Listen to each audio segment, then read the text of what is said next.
que aqui no estado funciona dentro do Hospital Infantil Nossa Senhora da Glória. E a gente trabalha com todas as vacinas imunobiológicos especiais fornecidas pelo Programa Nacional de Imunização. E vamos estar conversando, batendo um papo sobre isso agora à tarde. Quais são os nossos objetivos? A gente vai estar conversando sobre as vacinas disponíveis e a aplicabilidade dessas vacinas. Nós vamos estar divulgando o que é o CRI, o que é o Centro de Referência de Imunobiológicos Especiais. E quanto mais a gente divulga o CRI, mais a gente consegue formar parcerias com aquele profissional de saúde que está na ponta, com a população, e divulgar para que a população consiga chegar até nós. A gente quer também a possibilidade, pelo bem do paciente, de estar falando não só das vacinas que são disponíveis pelo SUS, mas independente de quem a gente atenda, se o paciente está no serviço público, está baixo, então vou falar mais alto, então, para o pessoal poder entender melhor. Então, a gente tem o objetivo de orientar os profissionais de saúde, divulgar o CRI para a população leiga, para a gente estar, independente de onde a gente atenda esse paciente, ele ter a melhor informação e ter sempre esse acesso. E o nosso objetivo também é despertar o espírito vacinador em quem ainda não tem e reforçar quem já tem. Reforçando que vacina é uma ferramenta amiga e não inimiga. O histórico do CRI. O CRI foi implantado aqui no estado em 1993. Hoje, em todo o Brasil, existem 42 CRIs.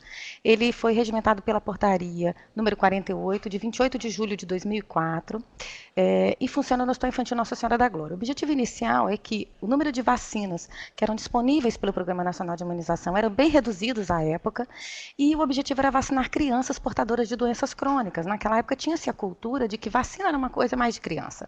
E o Hospital Infantil é referência de pacientes com câncer, com HIV e vivendo com AIDS, fibrose cística, pneumopatias, hematopatias, anemia falciforme e outras doenças hematológicas, e pensou-se que lá era o lugar ideal. Com o passar dos anos, viu-se que esses pacientes vão sobrevivendo, vão ficando adultos, os doentes crônicos adultos necessitam de imunobiológicos especiais e hoje o nosso público vacinado é até maior nos pacientes adultos do que no público infantil. Em soma a isso, o Ministério da Saúde, o Programa Nacional de Imunizações, também implantou um número maior de vacinas para todas as crianças. Então, hoje, muitas das vacinas que antigamente só tinham para crianças especiais, hoje estão disponíveis para todas as crianças na rede básica de saúde. As principais indicações para os pacientes no CRI são as profilaxias pré e pós-exposição a agentes infecciosos em determinadas situações de risco, substituição de outros imunobiológicos que são utilizados normalmente na rotina, seja por hipersensibilidade, seja por eventos adversos, imunização de crianças e adultos com indicações especiais. Lembrando que a nossa orientação vacinal ela tem que ser um trabalho conjunto. Conjunto de quem? Do médico que assiste esse paciente, do profissional da sala de vacina ou do programa de saúde da família, do posto de saúde, com o CRI. Todos nós temos que trabalhar juntos e, em muitas vezes, a gente ainda tem que trabalhar em parceria com algum serviço privado que liga para a gente, tirando dúvida desse paciente que chega até eles. Os imunobiológicos disponíveis a nós. Nós temos a vacina inativada da polio, que é a VIP ou Salk, a vacina para pneumococo, que é pneumonias e meningites pelo pneumococo, que é a pneumo 10, utilizada em menores de 5 anos, a pneumo 23, que é utilizada acima de 2 anos de idade. Nós temos a vacina da gripe, a vacina de influenza, a vacina do meningococo conjugado, que é um sorotipo de meningococo, das meningites meningocócicas do tipo C, a vacina hemófilos influenza do tipo B, que também é de um tipo de meningite, a vacina tríplice acelular, que é a difteria, tétano e coqueluche, de forma acelular, sendo menos reatogênica. A dupla infantil DT, a dupla adulto DT, que é difteria e tétano, todas as duas. A vacina contra o HPV, para critérios especiais. A vacina contra hepatite A, hepatite B e imunoglobulina humana anti-hepatite B. A vacina para varicela e imunoglobulina humana anti-varicela zoster. A imunoglobulina antirrábica e imunoglobulina antitetânica. E aí eu estabeleci um critério para ficar mais fácil para vocês entenderem, que ao invés de ficar falando de cada vacina e de cada lista de doença que cada vacina prefere estar disponível pelo Ministério da Saúde, a gente optou por falar de uma forma mais didática, mais fácil, e a gente vai falar por critérios, por patologias, por indicações, e a gente fala o calendário de cada circunstância. E aí, por quem que a gente começa? Por nós mesmos. A gente começa falando do cuidador. Próprio profissional de saúde. Se o profissional de saúde não se cuida, ele não consegue cuidar do outro. Então, o profissional de saúde tem que estar com seu calendário de vacina em dia, atualizado, para se proteger, para proteger o seu paciente, para que o seu paciente não adoeça a partir de uma exposição que ele provoque. Então, para quem que a gente faz a vacina? A gente faz a vacina da gripe. A vacina da gripe é disponível para os profissionais de saúde, geralmente a partir do final de abril, que é o período da sazonalidade da gripe. Todos os anos a gente tem essa vacina disponível e sempre teve uma procura, uma discussão muito baixa. Tem pessoas que discutem e acham que a vacina é de vírus vivo. A vacina da gripe não tem nada vivo na vacina. Ela pode ser utilizada em paciente imunodeprimido. Ela não tem a capacidade de produzir a gripe, ao contrário do que muita gente discute. E a gente fica triste de ouvir isso até da boca de profissionais de saúde. Este ano de 2016, houve uma busca desenfreada pela vacina. Infelizmente, no próprio hospital infantil, a gente teve um profissional de saúde que foi a óbito por influenza H1N1, e isso gerou uma demanda pela vacina, uma busca pela vacina gigantesca. E aí, só quando as pessoas têm medo da doença é que elas perdem o medo da vacina. E a gente precisa melhorar o conhecimento sobre essas patologias. Então, todo profissional de saúde, mesmo profissional ainda em formação, aquele estudante de medicina, de enfermagem, de odontologia, a partir do momento que ele tem acesso ao paciente, ele já pode estar buscando o CRI para buscar a sua vacina profissional. E aí a gente tem a vacina da influenza. Esse ano, e já tem algum tempo, ela tem 3 cepas, ela tem o H1N1, uma cepa A e uma cepa B. Foi a H3N2, a cepa A e influenza A, H3N2 e H1N1. A varicela, conhecida como catapora. Todo profissional de saúde tem direito a 2 doses da vacina de varicela, desde que ele não tenha tido a doença prévia. Essa vacina pode ser utilizada também na pós-exposição. Quando um profissional de saúde ou um paciente de risco ele tenha contato com a varicela, ele tem até 120 horas pós-exposição para tomar a vacina e tentar essa proteção. A gente calcula isso pelo período de incubação da doença. A tríplice viral. Todo profissional de saúde tem que ter 2 doses da vacina de tríplice viral. E a gente tem que pensar que agora nós estamos tendo surto de coqueluche no estado, de espinto, de rubéola no estado. A gente está tendo, surto de cachumba no estado. Rubéola está sob controle no Brasil. O Ministério da Saúde conseguiu a certificação de país livre da rubéola. Então, a gente está tendo surto de cachumba, a gente está tendo profissionais de saúde com cachumba, muitos casos de adenomegalia cervical, parotidite, causado pelo vírus da cachumba. A vacina está disponível nos postos de saúde como um todo, e profissional de saúde tem que ter 2 doses. Lembrando que na campanha de vacina do País Livre da Rubéola, que foi a campanha que o Brasil fez para ganhar a certificação de País Livre da Rubéola, a vacina utilizada à época de 2008 foi a dupla viral, que era sarampo e rubéola, não tinha cachumba. Então, aquele profissional de saúde que tomou vacina em 2008 e acha que está protegido para a cachumba, não está. A vacina da coqueluche para o adulto, ela é utilizada nas grávidas, com o objetivo de proteger o bebê, passar anticorpo através da placenta para que esse bebê, que possa ter o risco de óbito por coqueluche antes da primeira dose da vacina, que é só aos 2 meses de idade. E essa proteção ela tem que se estender também para os profissionais de saúde que trabalham em UTIs e maternidades, que têm contato com bebês prematuros de risco para coqueluche. Então, todo profissional de saúde que trabalha em UTI e maternidade tem acesso à vacina no CRI. A vacina contra hepatite B. A vacina contra hepatite B ela é antiga, ela é utilizada para profissional de saúde já há um tempo. O objetivo é que esse profissional de saúde tenha 3 doses da vacina, o esquema com 0, 1 e 6 meses de intervalo. É muito importante o profissional de saúde saber se ele conferiu proteção, se ele tem sorologia para a proteção da vacina da hepatite B. Como que é feito isso? Se colhe um anti-HBS 30 a 45 dias após a 3ª dose da vacina para hepatite B. Se o anti-HBS for maior do que 10, significa que ele soroconverteu e está protegido para hepatite B. Se o anti-HBS for menor do que 10, significa que este profissional de saúde não soroconverteu e, portanto, não está protegido para hepatite B. Precisa repetir um segundo esquema e a gente faz no máximo 2 esquemas. Se o paciente não responde aos 2 esquemas, no caso do profissional de saúde, ele é considerado não respondedor. Se tiver um acidente pérfuro cortante, aí ele tem que fazer imunoglobulina com 2 doses de imunoglobulina com 30 dias de intervalo. Febre amarela. O estado do Espírito Santo não é referência para vacinar para febre amarela, mas a gente tem que lembrar de viajantes. E todo profissional de saúde é viajante. Seja uma viagem de lazer, seja uma viagem para um congresso, para um curso, para um estudo. E como só a faixa litorânea do país não é de indicação de vacina para febre amarela, a gente tem que lembrar que vários estados, a maioria do país, é indicação de vacina para febre amarela e o profissional de saúde tem que estar vacinado antes da indicação, antes do dia iminente de vacinar, de viajar. É muito comum a pessoa que vai viajar procurar a vacina no dia da viagem. Quer dizer, a vacina você demora 15 dias no mínimo para estar protegido pós a vacina. Isso faz com que a pessoa viaje desprotegida. A exceção da meningite C, da meningo C, é para o microbiologista, o único profissional de saúde que tem critério pelo Programa Nacional de Imunização para receber a vacina de meningococo C é o microbiologista que faz as culturas em placa do meningococo. Então, esse profissional tem direito a 2 doses, aquele cara que trabalha no laboratório tem direito a 2 doses da vacina da meningo C. Em relação à hepatite B, conforme eu comentei, o profissional de saúde que nunca tomou a vacina, ele vai receber 3 doses no esquema de 0, 1 e 6. A dose do adulto é 1 ml. Se ele colhe o anti-HBS e esse vem negativo 30 a 45 dias após a terceira dose, ele tem que iniciar um segundo esquema, repetir as 3 doses.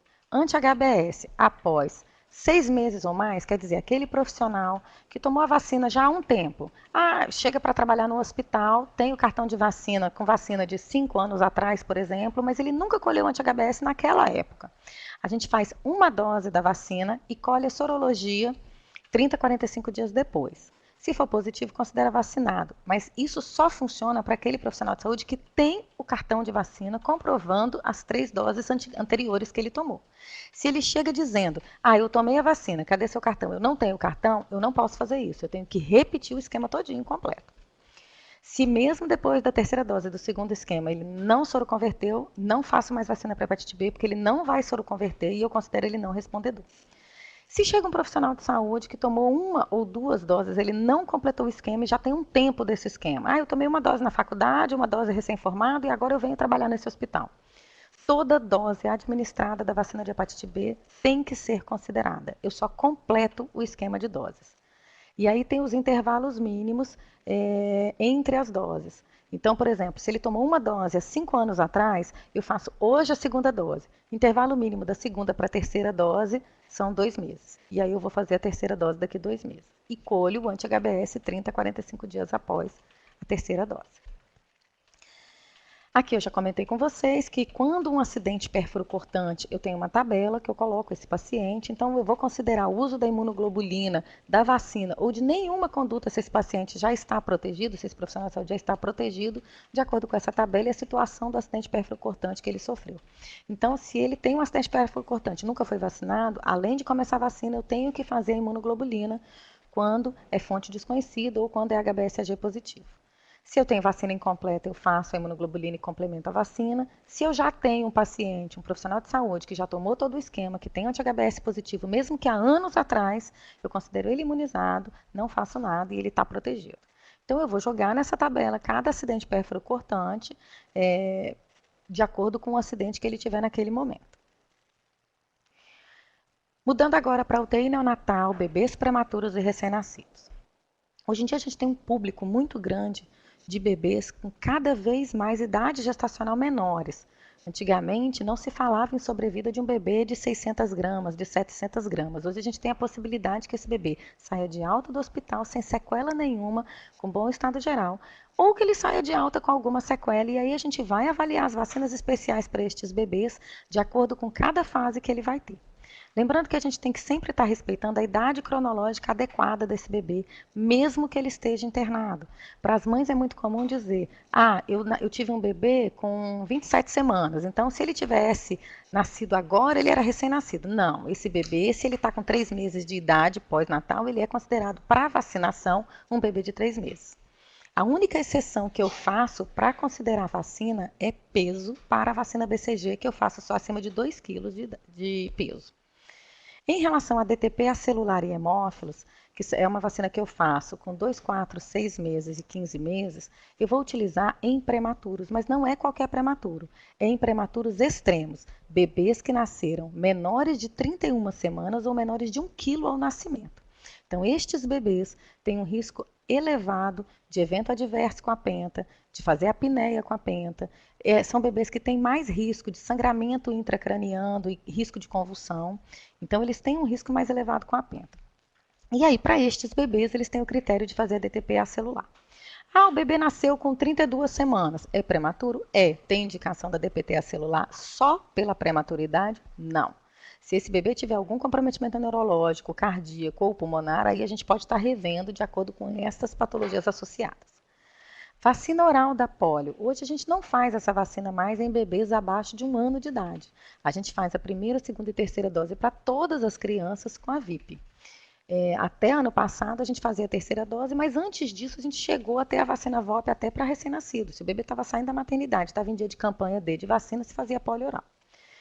Polio oral a gente não faz em ninguém internado. Então pode acontecer de ter um prematuro que tem uma complicação grave e está internado desde o nascimento e hoje tem 1 ano e 3 meses de idade e ele viveu a vida dele inteira internado numa UTI neonatal por várias complicações de saúde. Pelo fato dele estar internado, ele não pode tomar polio oral, vai ser sempre polio injetável. Se for uma internação prolongada e duradoura dessa forma. Um bebê de 1 ano e 3 meses, saudável, que internou para tratar uma pneumonia, uma bronquiolite ou uma outra intercorrência, vai esperar melhorar, ter alta, porque não pode fazer a VOP internado, e aí pós-alta ele faz a polio oral. Vacina de rotavírus não pode também ser aplicada em paciente internado. E essas duas têm essa contraindicação, porque as crianças que recebem a polio oral e a rotavírus, elas liberam nas fezes o vírus vivo da vacina e podem estar disseminando no ambiente hospitalar para imunodeprimido ao lado o vírus vacinal. Tem essa contraindicação. Imunoglobulina anti-varicela zoster. Ela tem uma indicação específica para bebês internados em UTI neonatal que tem uma exposição à varicela. Então, o bebê que a mãe chega para ganhar o bebê, ela chega para o parto já com catapora. Se a catapora dela, a varicela dela iniciou 5 dias antes do parto, até 2 dias depois do parto, esse bebê tem indicação absoluta de receber a imunoglobulina. E aí, lembrando que a imunoglobulina já é o anticorpo pronto, não depende da reação do organismo para produzir defesa, você já fornece essa defesa pronta. Em outras situações de exposição à varicela, são prematuros que estão internados e tiveram a exposição à varicela. Por exemplo, eu tenho uma UTI neonatal e de repente eu descubro que uma funcionária que não deveria, um profissional de saúde que deveria estar vacinado para varicela e não se vacinou, que foi o que a gente comentou agora há pouco, está com catapora. E aí eu vou ter que fazer imunoglobulina para todos os bebês que este profissional de saúde teve contato. Já tivemos também situação de UTI neonatal, que uma mãe veio visitar seu bebê e de repente descobriu que ela estava com varicela. E aí nós tivemos que interditar a UTI neonatal toda e fazer imunoglobulina para todos os bebês internados. Então isso gera um transtorno. Então esses bebês prematuros, então, de 28 a 36 semanas, quando a mãe teve história negativa para varicela. Prematuro abaixo de 28 semanas ou abaixo de 1 quilo, aí não faz diferença a história materna, porque ele saiu da barriga da mãe antes de receber anticorpo pela placenta. Então, todos esses bebês, eu vou fazer imunoglobulina para eles e é dose única intramuscular. Imunoglobulina antitétano, antitetânica, são para bebês com situação de risco para tétano. É uma imunoglobulina que é até pouco pedida. Um caso clássico de indicação dessa imunoglobulina é o que a gente vê na televisão, um bebê que é achado na lata de lixo de um parto que foi abandonado esse bebê e esse coto umbilical foi amarrado com barbante, condições não higiênicas de parto, sem o menor cuidado. A gente não sabe com que foi cortado esse cordão umbilical, se houve um pré-natal adequado ou não, se houve uma antitetânica para essa gestante ou não. Então, este bebê, pelo risco elevado de adquirir tétano, e ele só vai tomar a primeira dose de vacina de tétano com 2 meses de idade, só vai ter seu esquema básico de tétano com 6 meses de idade, esse bebê teria indicação de fazer imunoglobulina antitetânica. A gente sempre deve avaliar no prematuro as sequelas e os desenvolvimentos desse bebê no decorrer do tratamento. Então, avaliar sempre, esse bebê é cardiopata, mas é uma cardiopatia simples, uma CIA que fechou sozinha, depois ele recebe alta de vacina especial também. Não, ele fez uma cirurgia cardíaca complexa, só provisória, terá outras cirurgias cardíacas, então a gente vai acompanhando esses bebês à medida que vão sendo feito essa evolução do bebê. Às vezes eu posso ter um bebê, e hoje a gente tem isso, que nasceu prematuro, com suspeita de Zika vírus e nasceu tudo bem. Mas ele evolui com hipertonia, evolui com convulsão, evolui com complicação, é feito algum diagnóstico de alguma doença subsequente. Então a gente vai readequando o calendário vacinal de acordo com o que esse paciente vai evoluindo. Seja uma traqueostomia, uma displasia e por aí vai. Outra contraindicação para prematuro que a gente tem que estar em mente é cirurgia intestinal, a gente não faz rotavírus. a gente cancela a vacina de rotavírus. Não é gastrostomia, não é uma cirurgia gástrica. A cirurgia intestinal. O bebê teve NEC, retirou parte do intestino. Eu contraindico a vacina de rotavírus. É uma vacina que aí ele tem um risco maior de uma reação a essa vacina. Eu coloquei aqui também o palivizumab. O palivizumab não é uma vacina, é um medicamento de alto custo, é um anticorpo monoclonal, mas como é um anticorpo, protege de vírus sincicial respiratório que causa bronquiolite, é injetável, todo mundo acha que é vacina. E aí, muitos bebês prematuros, a indicação desse medicamento de alto custo é prematuro extremo abaixo de 28 semanas, broncodispásico da prematuridade, cardiopatia da prematuridade ou cardiopatia complexa. Esses bebês têm que dar entrada na farmácia cidadã para ver a compra do medicamento. Esse medicamento é aplicado também no CRI. O CRI é um polo de aplicação desse medicamento. E ele é aplicado nos meses da sazonalidade do vírus sincicial respiratório, que é março, abril, maio, junho e julho. E a gente vê muito bebê perdendo esse medicamento porque fica batendo cabeça na unidade de saúde, em outros serviços, e as pessoas não sabem orientar isso. Então, o paciente tem que dar entrada na farmácia cidadã. E isso é um medicamento de alto custo, que vai ser comprado para esse bebê. A farmácia, o GEAF, Gerência Estadual de Assistência Farmacêutica, que avalia a indicação desse produto. E se o paciente tiver direito ao produto, aplica, ele encaminha para os polos de aplicação, que hoje no estado são o CRI no Hospital Infantil de Vitória, o IMABA, o Hospital Douro Silva e o Hospital Jerônimo Monteiro.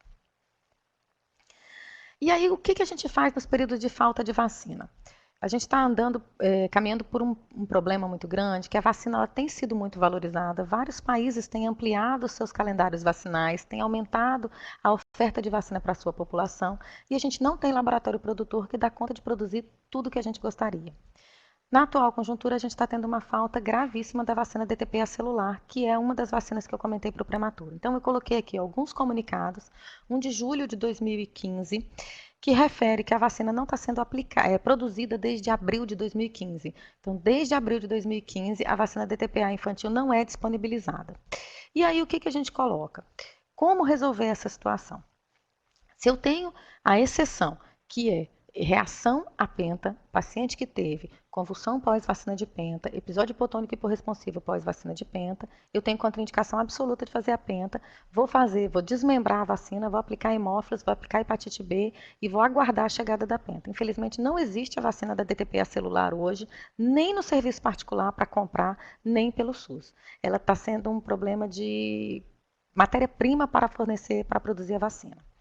Então, quando a gente tem a DTPA em falta, as opções que a gente tem é, se for um prematuro estável, se for uma criança cardiopata, se for uma pneumopata e até um neuropata estável, a gente faz a penta com paracetamol. A gente tem a opção de fazer a DTPA celular do adulto no CRI, porque a idade mínima para ser feita é 4 anos. Então, nas crianças, mesmo de evento adverso, acima de 4 anos de idade, eu tenho o plano B, que é a DTPA celular do adulto, até chegar outra vacina. Nas crianças abaixo, a gente faz a penta, utilizando essa vacina como única vacina aplicada no dia, e aí eu faço com paracetamol prévio. Isso veio como nota técnica orientada pelo Ministério da Saúde, pelo Programa Nacional de Imunização. E aí o que aconteceu? Em julho desse ano, esperava-se que a vacina fosse normalizada, seu fornecimento e a sua produção. Isso não aconteceu. A Sociedade Brasileira de Imunização chegou a produzir uma nota técnica, um documento que está no site da SBIM, quem quiser acessar. Esse documento informa as clínicas privadas que elas não podem segurar o paciente na esperança de um dia chegar a vacina, já que tem mais de um ano que essa vacina não é fornecida, não regularizou seu fornecimento.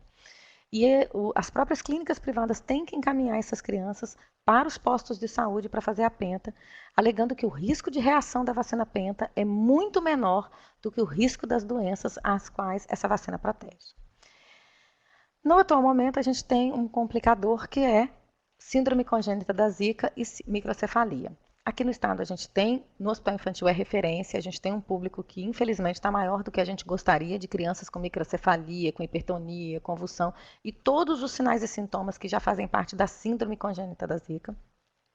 Mas no Nordeste esse número é gigantesco e são crianças que teriam indicação de fazer DTP celular. E aí o que acontece?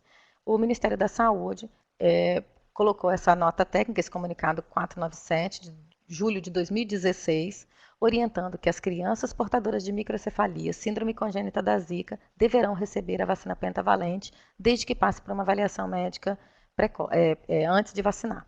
Então, lá no CRI, a gente faz essa avaliação. Vocês podem estar encaminhando o paciente ao CRI, mas eu gostaria que fizesse um contato prévio antes, para a gente estar agendando isso aí e estar orientando essa mãe, para a gente estar aplicando a vacina. E a gente, como o infantil é referência na parte neurológica, a gente chega a ter uma conversa com as neurologistas que estão acompanhando esses bebês, para que a gente faça de comum acordo, que a gente sente, conversa e discuta cada bebê, para evitar, minimizar qualquer risco. Então, o bebê que tem um risco muito elevado de reação, ou um bebê que convulsiona sem controle, a gente faz em ambiente hospitalar a vacina, desde que o neurologista autorize. E aí agora eu vou falar de doença por doença. Quando a gente tem a doença neurológica crônica incapacitante, e aí a gente tem várias situações de doença neurológica crônica incapacitante. A gente tem que pensar que é um paciente que fica mais acamado, que vai ter uma função respiratória comprometida pela própria doença neurológica. E aí a gente tem que fazer essas proteções para esse paciente. Então a gente vai ter desde um paciente com sequela de AVC, paralisia cerebral, esclerose múltipla, doenças hereditárias e degenerativas, doenças autoimunes que têm evolução degenerativa do sistema nervoso central e muscular, deficiência neurológica grave. Hoje a gente tem sequelas de agressões físicas, de arma, acidente, trauma, qualquer que seja. O que a gente avalia esse paciente? Se é uma criança, menor de 7 anos, a gente vai fazer DTP acelular e IB. Acima de 7 anos, essa vacina é contraindicada. Nos menores de 19 anos e não vacinados para hemófilos, lembrar que hemófilos entrou no Programa Nacional de Imunização em 2002. No nosso estado, em 99, já fazia vacina de hemófilos, mas ela era separada. Se fazia DTP, e geralmente a gente pega aquele cartão vermelho ou azul antigo e coloca DTP junto com a polio à esquerda do cartão e à direita do cartão ficava a coluna com hepatite B e IB. Então, pode ser que a gente ache a vacina desses pacientes. Mas aqueles que não foram vacinados e têm menor de 19 anos recebem essa vacina em dose única. Eles têm direito à vacina da gripe anualmente, independente da idade. A pneumococo 10 valente, que cobre 10 sorotipos e é conjugada para o pneumococo. As crianças abaixo de 5 anos vão receber o esquema vacinal e aí vai depender se tomou vacina antes de 1 ano ou não. E acima de 1 ano, se nunca tomou vacina, serão 2 doses entre 1 e 5 anos. A pneumo 23, que é uma vacina polissacarídica que cobre 23 sorotipos de pneumococo, são 2 doses com 5 anos de intervalo. Ela só pode ser feita acima de 2 anos de idade. Então, esses pacientes também têm direito a essa vacina. Meningococo C, que protege de meningite, 1 dose dessa vacina. E tem que lembrar das vacinas de rotina, porque às vezes as pessoas só se lembram das vacinas especiais e não protegem, por exemplo, a tétano. Então tem que lembrar da antitetânica, da hepatite B e da tríplice viral. Doença convulsiva crônica da infância, uma criança que tem convulsão, epilepsia ou qualquer outra, síndrome de West ou qualquer outra doença convulsiva crônica, tem direito a DTPA e influenza. Como a vacina da pneumococo está implantada desde 2010, óbvio que a gente vai avaliar se é só uma convulsão, que essa criança toma um anticonvulsivante e tem uma vida normal, ela toma só essas vacinas. Não, essa criança tem sequela, ela já tem um comprometimento neurológico, aí a gente joga ela para doença crônica incapacitante e amplia o calendário de vacinas que ela tem. Então, tem sempre que estar avaliando as comorbidades e as sequelas das doenças associadas. Fístula licórica e derivação ventrículo-peritoneal, que é a válvula DVP. A criança que tem fístula licórica, ela precisa ter uma proteção para pneumo e para meningo. É uma criança que tem que estar protegida para hemófilos. Então, a gente tem que pensar, seja por uma hidrocefalia congênita, seja por um tumor que pode acontecer e pode gerar uma cirurgia neurológica e precisar de fístula licórica, seja por um TCE, que faz um trauma grande e rompe a proteção cerebral e esse paciente evolui com fístula licórica. Então, tem várias situações que pode evoluir com fístula licórica e aí a gente vai avaliar as vacinas. Então, ele vai tomar a proteção para pneumococo, menor de 19 anos para hemófilos, influenza do tipo B, a vacina para meningo, porque a gente tem que pensar que a fístula licórica houve uma ruptura da proteção do cérebro e isso aí favorece a entrada de bactérias e meningite associada, além da vacina da gripe anualmente. E sempre está lembrando de sequelas e outras doenças associadas, porque, por exemplo, pode acontecer de chegar para a gente um paciente com laudo da fístula licórica. Eu falo que a gente tem que sempre estar perguntando por quê. Por que tem fístula licórica? Ah, era uma hidrocefalia e fez uma fístula licórica. Tá bom, então eu coloco desse jeito. Ah, não, é um tumor na cabeça, fez uma cirurgia, tirou o tumor, colocou a válvula e ele vai para a quimioterapia. Completamente diferente, vacina até familiar, amplia o calendário vacinal. Então, tudo depende dos porquês daquela doença. Implante coclear. Para quem não conhece, aqui no estado a gente já está fazendo implante coclear. Antigamente, esses pacientes iam para São Paulo. São pacientes com déficit auditivo que fazem uma implantação de um aparelho auditivo. Então, perfura o cérebro, perfura o ouvido médio, coloca esse aparelho. Então, eles também têm o mesmo raciocínio de proteção, que tem direito a pneumo, meningo, influenza e lembrar sempre do calendário básico. Diabetes. A gente tem uma pouca procura dos pacientes diabéticos. Diabetes mellitus tipo 1 e 2, em uso de medicamentos, seja insulina, seja medicamentos orais, hipoglicemia anti-orais. Esses pacientes têm que estar protegidos para pneumococo. Eles têm um favorecimento para as infecções por pneumococo. Então, isso é muito importante, além da influenza. São pacientes que complicam quando fazem uma gripe mais importante. Eles evoluem com pneumonia, eles evoluem com complicações e tem risco até mais elevado de óbito, principalmente para H1N1. Então, são pacientes que precisam estar em dia com a vacinação da influenza todos os anos, precisam estar protegidos para pneumococo, seja pneumo 10, seja pneumo 23. Hepatite B nesses pacientes não basta vacinar, tem que vacinar e colher a sorologia após a vacina. Isso é muito importante. A gente tem que ter certeza que esse diabético está protegido para hepatite B. Hemófilos influenza nos menores de 19 anos e lembrar das vacinas de rotina, DT, tríplice viral e assim vai. As pneumopatias crônicas. E aí entra desde uma DPOC, uma asma grave, uma pneumonite alveolar, bronquiectasia, sarcoidose, tem uma lista de doenças. O que é importante saber? Asma, por exemplo, ela não é considerada uma pneumopatia crônica se este paciente não usa medicação crônica. Então, asma é asma grave, é aquele paciente que usa bombinha todos os dias, que ele depende do medicamento para manter a via aérea dele equilibrada, estável, sem ter crise. Então, não é aquele paciente, é muito comum na campanha de gripe a gente receber vários laudos de pacientes que têm pneumopatia crônica e quando você vai investigar asma, você pergunta ao paciente, qual o nome do seu médico que te acompanha? Não sei. Qual o nome da bombinha que você usa? Não lembro. Quando foi a última vez que você foi no médico? Ah, não sei não, mas depois que eu tomo essa vacina eu não tenho mais asma. Não, a vacina da gripe não é para asma, é para influenza. Então, não tem como vacinar esse paciente na rede pública, nos critérios da vacina da gripe. A vacina da gripe é para aquele paciente que é asma grave e em uso de medicação o ano todo. Então, voltando na pneumopatia crônica, esses pacientes têm indicação absoluta de tomar a vacina da pneumo 10, pneumo 23, influenza. Se ele for menor de 7 anos de idade, aí entra aqueles bebês com displasia broncopulmonar da prematuridade, que muitas vezes tem traqueostomia, respirador portátil, aspirador portátil, que são crianças que têm uma pneumopatia importante, eles precisam tomar DTPA celular porque eles têm um risco maior de descompensar-se e febre. No atual momento da falta da DTPA celular, a gente tem feito a penta sob supervisão com paracetamol. A gente não tem tido problema nenhum de vacinar esses bebês com a penta. O que é importante quando eu faço a pergunta de qual a doença que ele tem? É sempre lembrar de associar qual a doença, qual o tratamento. Porque, por exemplo, na sarcoidose, o paciente tem uma pneumopatia crônica, mas dependendo do grau da sarcoidose, o tratamento é imunossupressor. E aí eu mudo o esquema vacinal desse paciente, dependendo do medicamento que ele usa. Então, a gente tem sempre que estar acompanhando o paciente e orientando isso, porque se ele sabe que a condição dele muda, sempre que troca o medicamento, ele já chega e fala, olha, meu médico trocou meu remédio desse para esse. E aí, muda alguma coisa? E aí a gente vai estar orientando ele de acordo com que possa ou não modificar o tratamento. Como eu comentei, asma é asma e uso contínuo de corticóide inalatório sistêmico, é asma grave a moderada, e aí entra a gripe, pneumo, hemófilos e as vacinas de rotina. Fibrose cística ou mucoviscidose. A fibrose cística hoje tem feito diagnósticos até tardios de pacientes que nasceram com a fibrose cística e não sabiam. Hoje é um teste feito no teste do pezinho, com diagnóstico precoce, com melhora de sobrevida, mas a gente tem que estar protegendo esses pacientes através de vacina também, isso é muito importante. Então, além das vacinas que protegem do aparelho respiratório, lembrar da hepatite A, porque a fibrose cística tem comprometimento hepático também. Então, são pacientes que têm que estar vacinados para hepatite A e têm direito a 2 doses da vacina no CRI, têm que estar vacinados para hepatite B, colhendo seu anti-HBS depois. Eu não posso ter dúvida que esse paciente está protegido para hepatite B. E lembrar sempre todos os momentos das vacinas de rotina, não adianta lembrar só das vacinas especiais.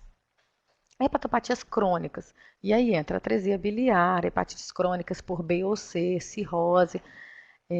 eu entro com as vacinas que protegem de pneumococo, de hepatite B, hepatite A, e aí entra meningo. Por que entra meningo aqui? Porque eu tenho que lembrar que uma hepatopatia crônica importante, ela evolui com alteração de circulação colateral, circulação hepática, e evolui com uma insuficiência esplênica secundária. Então, muitas vezes esse paciente vai ter um baço não funcionante ou até mesmo vai ter que retirar o baço. E aí ele precisa estar protegido das bactérias encapsuladas, que é pneumococo, meningococo e hemófilos.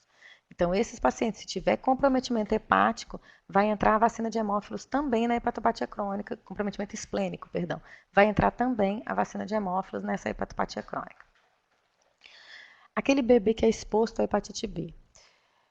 A mãe que é portadora do vírus da hepatite B, quando ela está grávida, o ideal é que, fazendo o pré-natal direitinho e acompanhando, tenha um parto programado para que a gente possa estar fazendo não só a vacina, como a imunoglobulina, logo ao nascimento desse bebê.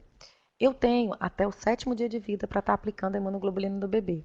Mas o ideal é quanto mais precoce eu vacino esse bebê, melhor ele estará protegido.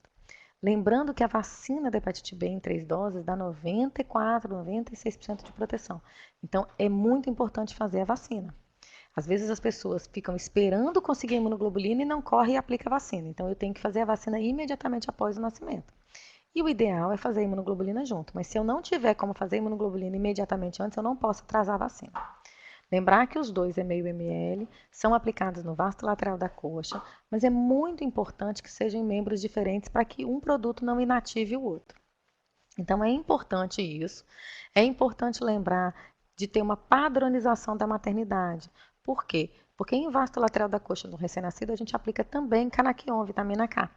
Então, se o paciente fizer um evento adverso, se eu tenho uma padronização de sempre no vasto lateral direito, por exemplo, eu aplico o canaquion e no vasto lateral esquerdo eu aplico a vacina, se eu tiver uma reação ou alguma alteração pós-aplicação, eu vou saber qual que é. Ou eu ter a rotina de escrever onde que eu estou aplicando cada coisa em cada paciente.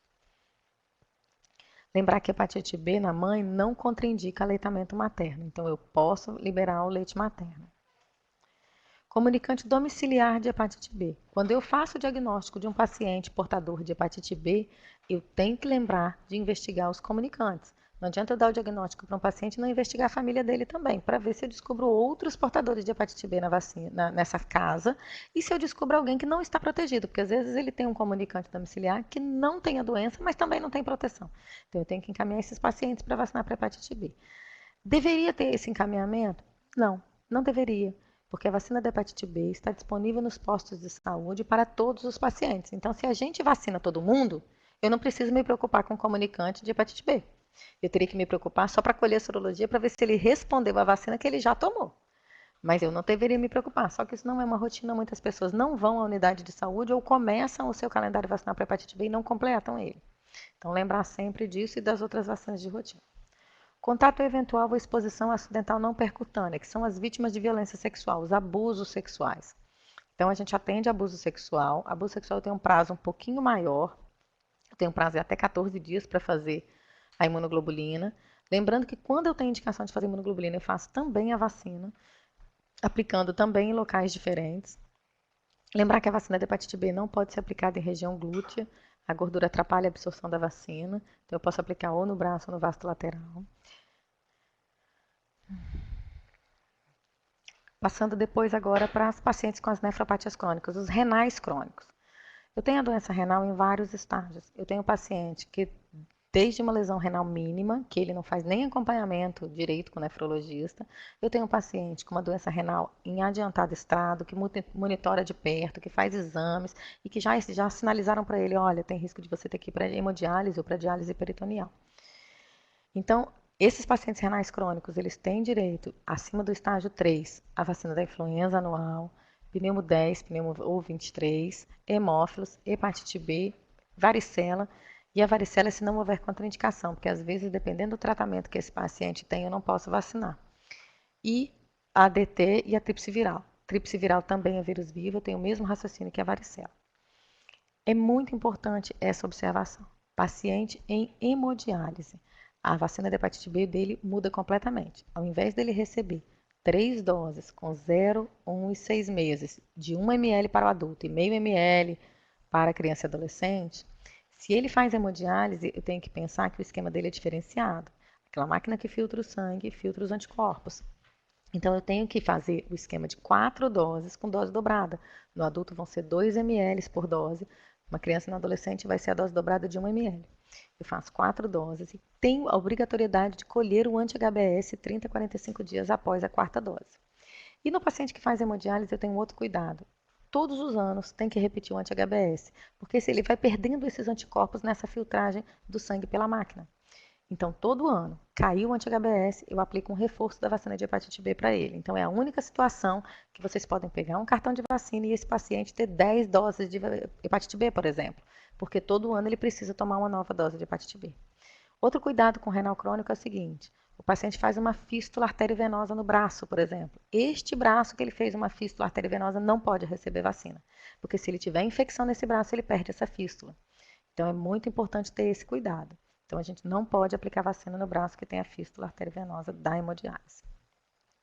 Síndrome nefrótica. Síndrome nefrótica é uma infecção renal, e aí tem vários critérios de diagnóstico que não vêm ao caso, mas a gente tem que lembrar que a síndrome nefrótica eu tenho duas situações. Se eu tenho um paciente que acabou de fazer um diagnóstico de síndrome nefrótica, ele vai entrar em corticóide, é o uso de imunossupressor. E aí eu não posso fazer nenhuma vacina de vírus vivo nele, eu não posso... Então, diagnóstico precoce de síndrome nefrótica, não façam vacina de vírus vivo, porque o médico fatalmente vai entrar com corticóide, que faz parte do resgate da fase inicial da doença. Eu posso ter um paciente que já usou corticóide, suspendeu o corticóide, aí eu posso fazer vírus vivo depois de um prazo da suspensão desse corticóide. Então, na síndrome nefrótica, eu faço gripe, faço pneumococo, faço hepatite B, faço hemófilos nos pacientes menores de 19 anos, faço meningo dose única e faço varicela 2 doses se não tem corticóide. Então, se eu tenho um paciente que suspendeu o corticóide, ele está em observação, eu faço a varicela. Por que eu faço a varicela? Porque a síndrome nefrótica ela tem reincidências. Esse paciente volta a ter clínica de síndrome nefrótica, volta a ter complicação renal e vai ter que voltar para o corticóide. Então, se eu já fiz a varicela, eu dei uma proteção para ele. E aí, no momento que ele tiver com corticóide, ele tem alguma proteção contra a varicela.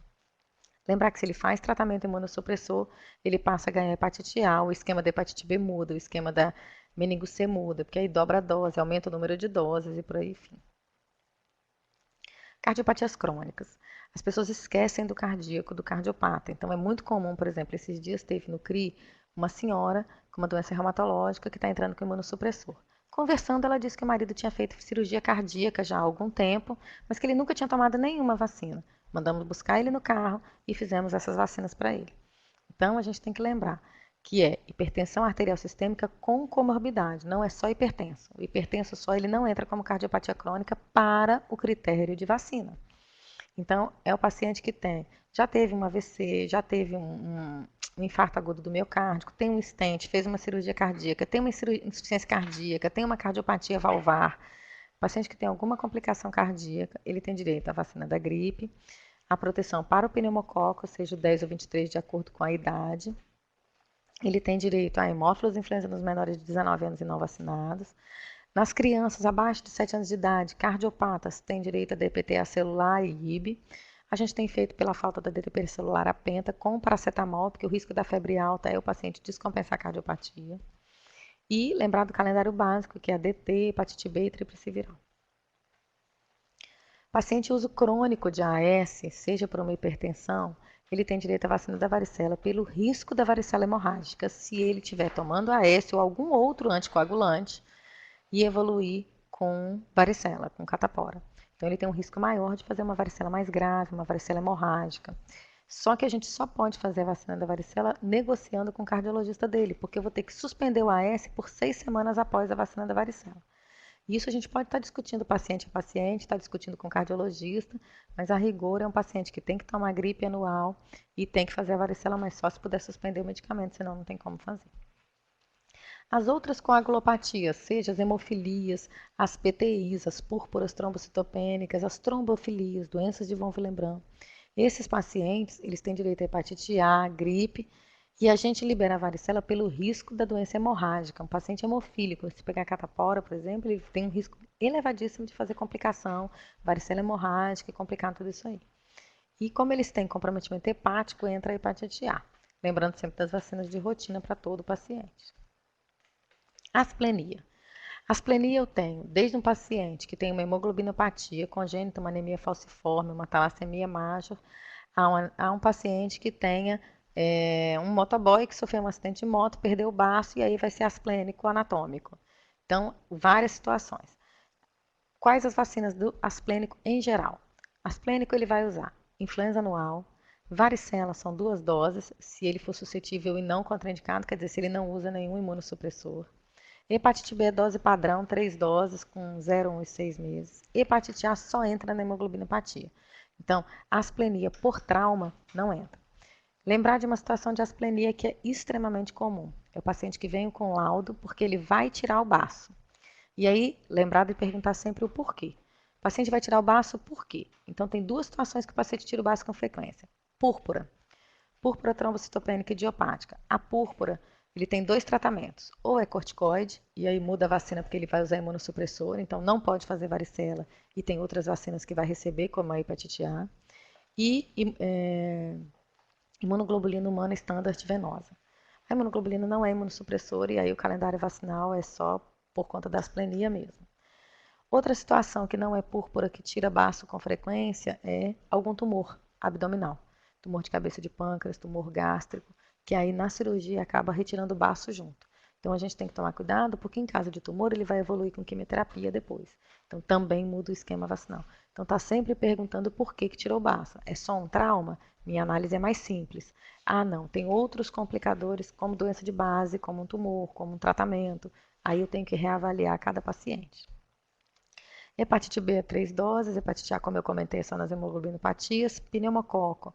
Asplênico tem um risco mais elevado de infecção por bactérias encapsuladas. E aí entra pneumomeningo e hemófilos.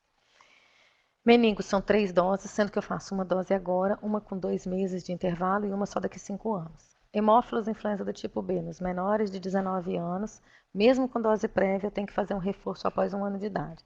Se eu tenho um paciente que não tomou vacina na rotina quando era pequenininho, tem que fazer 2 doses nos asplênicos. E outra coisa, eu tenho um paciente que está internado, teve um acidente de carro, um trauma qualquer, e tirou o baço. E está indo para a cirurgia agora, está no CTI grave, com droga vasoativa, e o hospital está pedindo a vacina. Na esplenectomia, quando ela é eletiva, eu tenho um paciente com púrpura que está agendando ainda a cirurgia. O ideal é eu aplicar 2 semanas antes da cirurgia essa vacina. Num paciente de trauma, o paciente está grave no CTI, o ideal é eu aplicar essa vacina 2 semanas depois da cirurgia. Porque na fase inicial de gravidade, esse paciente está respondendo ao trauma. Ele não vai fazer uma boa proteção à vacina, ele não responde bem essa vacina quando ela é aplicada nesse momento. Então, o paciente com trauma, ele está estável? Ele está bem? Posso aplicar nele internado. Ele está no CTI com droga vasoativa, é um politrauma de um acidente de carro gravíssimo. Não adianta eu aplicar a vacina agora, ele não vai responder bem essa vacina. Deixa ele dar uma estabilizada, deixa ele melhorar o quadro clínico dele e depois eu aplico a vacina. Doenças dermatológicas crônicas graves. Hoje a gente tem doenças dermatológicas importantes. Às vezes a gente não tem pele saudável para aplicar vacina. A gente já teve que fazer vacina em região de perna, em panturrilha, por não ter lugar para aplicar, principalmente epidermólise bolhosa. E aí a gente tem direito à vacina da varicela. O que a gente tem que tomar cuidado com isso? Hoje em dia a gente tem pacientes com psoríases graves, importantes. O Hospital das Clínicas é referência em psoríase na parte da dermatologia e entra com os famosos MABs, que são imunomoduladores, terapia biológica, são imunossupressores muito potentes, são imunossupressores graves, que fazem uma imunossupressão severa. Então, a gente tem sempre que estar perguntando os porquês. Qual o tratamento de uma psoríase, de uma doença dermatológica grave? É uma doença autoimune? Vai usar MAB? Eu não posso fazer nada vivo. Em compensação, todas as outras vacinas que o imunodeprimido ganha, esse paciente vai ganhar. Então, a gente tem sempre que estar avaliando os critérios e os tratamentos que esse paciente toma. Doença de depósito. Hoje em dia tem várias doenças de depósito, tem os erros inatos do metabolismo, doença de Gaucher, Niemann-Pick. Antigamente não se fazia diagnóstico dessas doenças, a sobrevida era muito pequena porque não tinha medicamento para usar. Hoje isso mudou muito, a parte da genética evoluiu muito. Esses pacientes têm medicamentos, têm fórmulas especiais que são fornecidas pelo CRE metropolitano, seja injetável, seja oral. Então esses pacientes têm uma sobrevida melhor e precisam estar protegidos com vacina. Então, as doenças de depósito entram influenza, pneumococo. Entre a hepatite A, eles têm comprometimento hepático e precisam estar bem protegidos tanto para vírus A quanto para vírus B. Entre hemófilos e entre meningococo. E sempre a vacina de rotina antitetânica e tríplice viral em dia. As trissomias, que são as síndromes genéticas, síndrome de Down, síndrome de Klinefelter, síndrome de Lacaane-Patton, Edwards, tem várias síndromes. Aqui faltou um N, perdão. Esses pacientes de trissomias em geral, e aí a gente faz uma observação. Hoje, com o advento dos cariótipos, da genética, da evolução da medicina, a gente tem algumas doenças que não são trissomias, mas são síndromes genéticas. E aí a gente acaba estendendo, a gente tem a oportunidade de conversar com o geneticista e descobrir cada comprometimento da síndrome. Então, hoje, a síndrome o que seria? Eu pego um cromossomo inteiro e vai a mais. Então, síndrome de Down é a trissomia do 21. É um paciente que, ao invés de receber um cromossoma 21 da mãe, um cromossoma 21 do pai, por algum motivo, ele recebe 3 cromossomas 21, que causa a síndrome de Down. E esse raciocínio vai para todas as síndromes. Só que, hoje em dia, tem uma gama gigantesca de síndromes que vai não um cromossomo inteiro, vai um pedacinho de um cromossomo. Então, uma perninha do cromossomo 9 vai agarrada a mais no cromossomo 22. Então, e aí isso vai causar vários sintomas. Para a gente não prejudicar esse paciente, que o objetivo é sempre dar o melhor para cada paciente, a gente senta com o geneticista do hospital e conversa com ele. Tá, ele tem uma deleção do braço curto Q, C, do cromossoma tal. O que isso causa na clínica? Causa um comprometimento físico apenas, estético, causa um comprometimento neurológico, causa um comprometimento pulmonar, e à medida que a gente vai identificando cada comprometimento de cada síndrome genética dessa, a gente vai adequando as vacinas para proteger esse paciente. Porque se eu for só por trissomia, ele não tomaria nada, porque ele não tem uma trissomia. Mas o objetivo é sempre estar fazendo o melhor para o usuário, o melhor para o paciente. Então, a gente senta com o geneticista e vê qual é o comprometimento daquela doença, que tem pouca publicação, que nem é muito bem estudado direito, e aí a gente vai tentando proteger ao máximo possível aquele paciente. E vocês podem estar mandando para a gente por e-mail essas síndromes e a gente está discutindo. Então, a princípio, as trissomias estão hepatite B, hepatite A 2 doses, influenza, pneumococo, meningo, hemófilas e varicela. E as vacinas de rotina. E aí, assim, só para lembrar, quando eu digo que um paciente tem direito à vacina da hepatite A, por exemplo, numa criança com trissomia, se eu receber um adulto com síndrome de Down, que nunca vacinou para hepatite A, ele tem direito a tomar 2 doses da vacina de hepatite A. Se eu recebo uma criança que tomou uma dose da hepatite A no posto, porque o posto faz uma dose com 1 ano, ele tem direito à segunda dose no CRI. A mesma coisa para varicela, por exemplo, ele toma uma dose no posto e uma dose no CRI. Então, a gente, mesmo que esse paciente esteja com dose de vacina no calendário básico, a gente complementa para que ele tenha o máximo de vacinas possíveis. E o esquema mais completo. Comunicante de imunodeprimido. Esse comunicante é o comunicante domiciliar de imunodeprimido. Então, se eu tenho um paciente que seja por uma doença oncológica, seja por um medicamento, então, a doença que é imunossupressora, por exemplo, HIV e AIDS, câncer, ou o tratamento é imunossupressor, doenças reumatológicas, doença de Crohn que usa MAB, síndrome nefrótica que usa corticóide, tem uma gama gigante de doenças que usa imunodepressor. Esses pacientes, a família, as pessoas que convivem no mesmo domicílio, eles têm direito a algumas vacinas. A gente tem que tomar cuidado, porque às vezes chega uma pessoa com o laudo de uma doença e uma lista de 30 pessoas. Ah, mas a gente é tudo parente, a gente mora tudo na mesma casa. Quando você vai ver, não é. É muito comum a gente ter um quintal com várias famílias. Se o raciocínio for esse, eu tenho um prédio com várias famílias. Então, eu vou vacinar todos os vizinhos, porque todo mundo entra no mesmo elevador, por exemplo. Então, a gente tem que ter sempre bom senso nisso aí. Então, comunicante domiciliar, quem mora no mesmo domicílio. E aí entra gripe. Comunicante domiciliar de imunodeprimido não pode tomar polio oral. Se eu tenho uma vovozinha que está com câncer, mudou para a casa da filha e a filha tem um bebezinho, aquele bebezinho tem que cancelar a vacina da polio oral daquele bebezinho e ele vai receber VIP no CRI.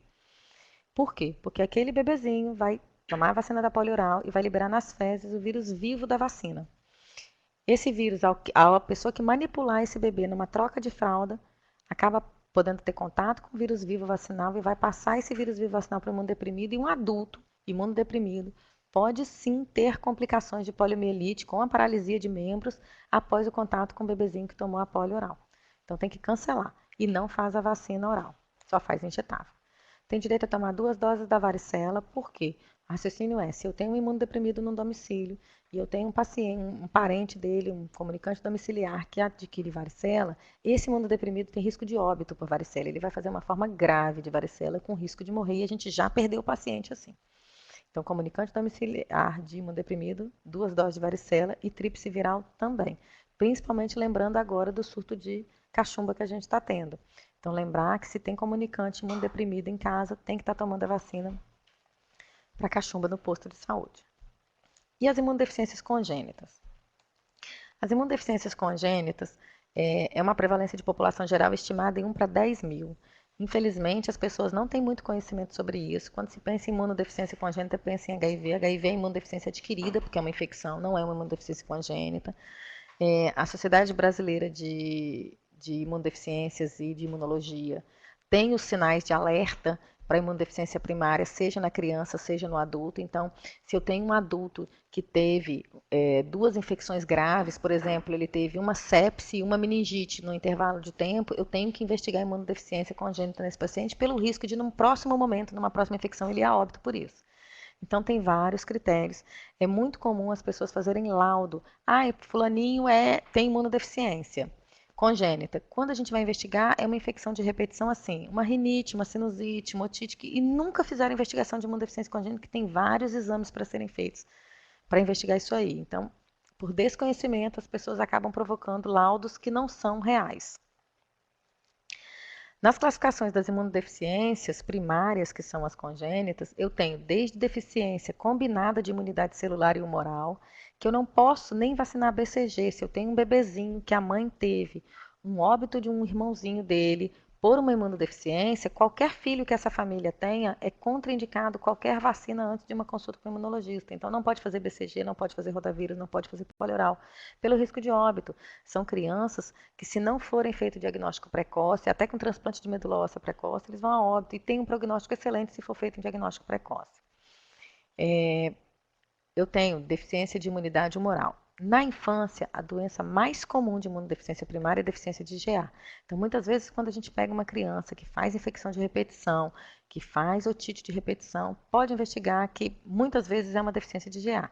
A boa notícia é que essa deficiência de IgA é transitória. Então, muitas vezes, quando a criança, à medida que ela vai crescendo, a produção de IgA vai melhorando ou não, mas na grande maioria das vezes ela é transitória.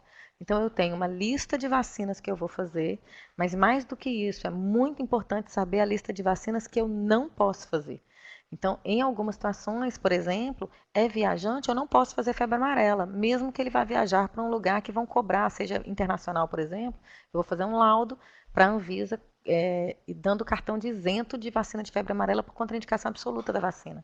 Então, são várias orientações que a gente tem que fazer, não só para fazer, mas também para não poder tomar certas vacinas. O objetivo não é que vocês decorem isso, mas que vocês tenham acesso. Essa aula é disponibilizada e, se vocês precisarem mandar e-mail para o CRI, a gente disponibiliza isso para vocês com facilidade. Mas aí tem várias vacinas que esse paciente vai receber e com esquemas diferenciados. Por exemplo, a meningo vão ser 3 doses, a hepatite B tem que ser esquema dobrado, com dose dobrada, então vão ser 4 doses, com o dobro da dose em volume. Hepatite A são 2 doses, a gripe todo ano, então tem todo um critério. E a varicela só se a gente discutir com o imunologista que autorize por escrito a vacina de vírus vivo, qualquer que seja ela.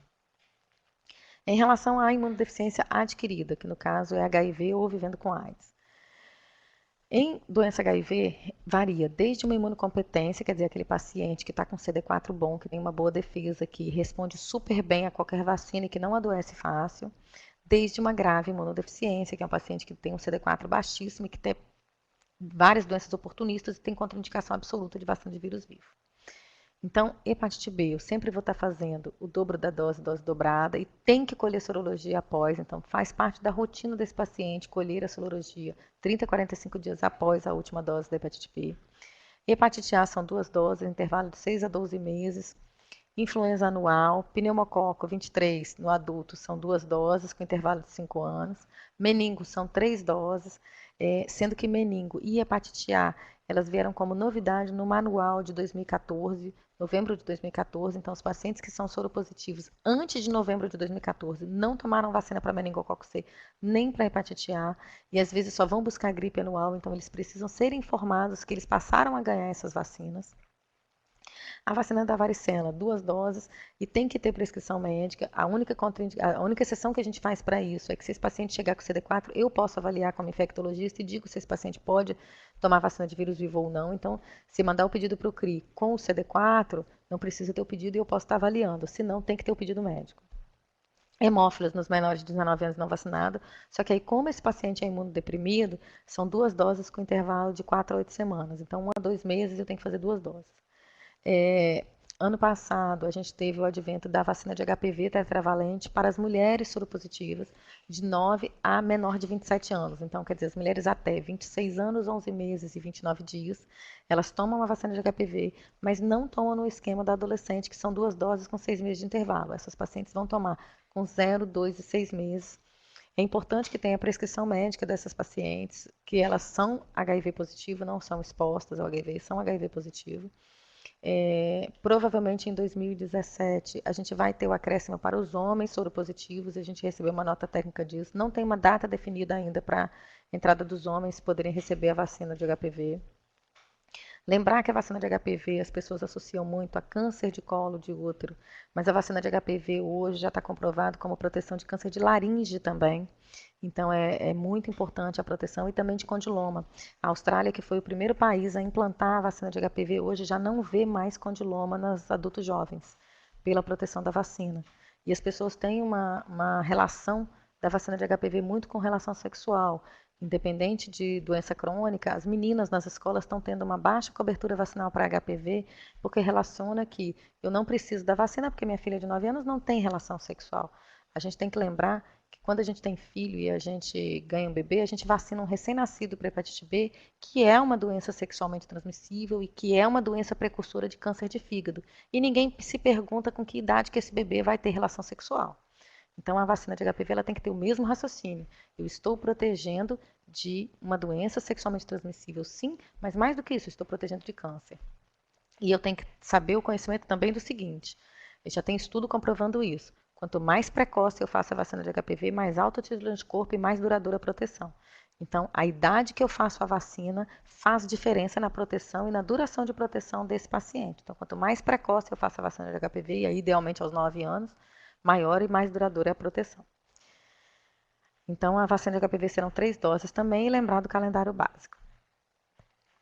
Nas crianças portadoras de HIV ou expostas ao HIV. E aí a diferença é o seguinte: as pessoas acham que todo bebê que a mulher está grávida com HIV e todo esse bebê vai ter HIV. Isso não é verdade. Uma mulher soropositiva, se ela não fizer nada, nenhum tratamento, nem nela, nem no bebê, ela tem 30% de chance de esse bebê ter AIDS. Se essa mulher tomar medicamento na gravidez, não amamentar, e esse bebê tomar medicamento logo que nasce, e por 42 dias, esse bebê tem menos de 1% de chance de ter HIV. Então, hoje, com o pré-natal e com cuidado, eu tenho muito mais chance de não ter bebês com HIV. Só que eu só vou ter definição de diagnóstico por volta, nos exames de rotina que a gente faz, por volta de 18 meses de idade. Então, eu faço uma carga viral desse bebê com 2 meses de idade, depois eu faço outra com 4, aí eu posso dar uma previsão para essa mãe de que tem grande chance desse bebê não ter AIDS. Mas eu só vou dar certeza para essa mãe fazendo um ELISA com 18 meses por conta da interferência de anticorpo materno. Até lá, até 18 meses ou até 2 anos de idade, esses bebês, mesmo que eles não tenham nascido com AIDS, eles vão receber o calendário vacinal do bebê com AIDS. Porque como eu não tenho como saber, eu protejo a mais. Então, estes bebês vão receber BCG ao nascimento e aí não tem problema, porque mesmo que esse bebê acabe nascendo com AIDS, a grande maioria da transmissão vertical ocorre no momento do parto. Daí a importância do AZT venoso na hora do parto. E esse bebê só vai ter sintomatologia mais tardia, então o BCG não interfere. Ele não vai poder nunca tomar polio oral, mesmo que ele não tenha o vírus, porque a gente tem que lembrar que ele sempre vai ser comunicante de imunodeprimido, porque ele é filho de uma mãe imunodeprimida. Então ele sempre vai tomar polio inativada. Então esse bebê recebe logo que nasce BCG e hepatite B. E aí esse bebê vai receber VIP, penta, pneumo 10 e rotavírus, e aí isso é o calendário básico. O que muda aqui? O que vai mudar é que, aos 6 meses de idade, as crianças do posto não vão receber a terceira dose da pneumo 10, porque a partir de janeiro de 2016 isso foi cancelado, as crianças saudáveis. Mas todos os portadores de doenças crônicas, e aí não só as crianças expostas a HIV, mas todos os outros critérios que a gente diz que tem indicação de pneumo 10, receberão a terceira dose da pneumo 10 aos 6 meses de idade. Então, essa criança pode fazer até no posto, pneumo com 2, 4 meses, e depois a pneumo com 1 ano, e aos 6 meses vai fazer como critério CRI.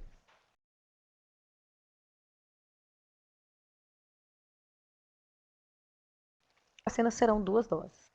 E a outra coisa que muda é que aos 15 meses, esse bebê toma penta.